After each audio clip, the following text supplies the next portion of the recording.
Hello అండి, welcome to my channel. ఈరోజు recipe గుడ్డు పులుసు. దానికి కావాల్సింది గుడ్లు, చింతపండు. మనం ఫస్ట్ ఎగ్స్ని బాయిల్ చేసుకోవాలండి.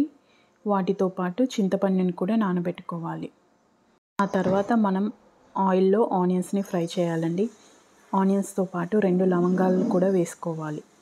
కాస్త సాల్ట్ కూడా యాడ్ చేసుకోవాలండి. సాల్ట్ యాడ్ చేయడం వల్ల అందులో ఉన్నంత నీరు బయటకు వచ్చి ఆనియన్స్ త్వరగా కుక్ అవుతాయి. ఆనియన్స్ గోల్డెన్ కలర్ వచ్చే వరకు కుక్ చేసుకోవాలండి.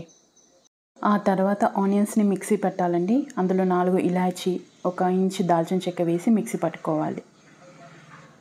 ఇప్పుడు ప్యాన్లో ఆయిల్ హీట్ చేసుకొని అందులో జీలకర్ర, అల్లం వెల్లుల్లి పేస్ట్ వేయాలండి. అల్లం వెల్లుల్లి పేస్ట్ పచ్చిదనం పోయే వరకు కుక్ చేసుకోవాలి.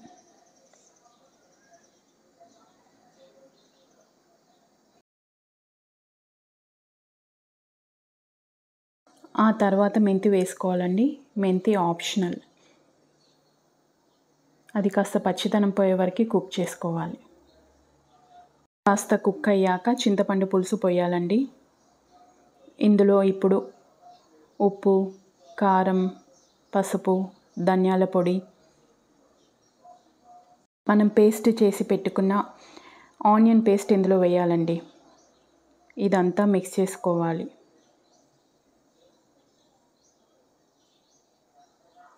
ఆ తర్వాత కొబ్బరి పొడి, జీలకర్ర మెంతి పొడి వేయాలండి. అవి వేశాక ఒక 4-5 నిమిషాల పాటు ఉడకపెట్టుకోవాలి.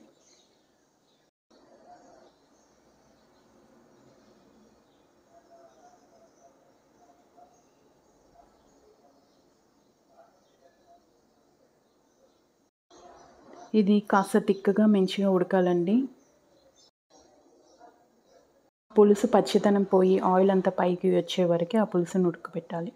ఆ తర్వాత ఎగ్స్ని వేసి ఒక 2 నిమిషాల పాటు ఆ పులుసును ఉడకబెట్టుకోవాలండి.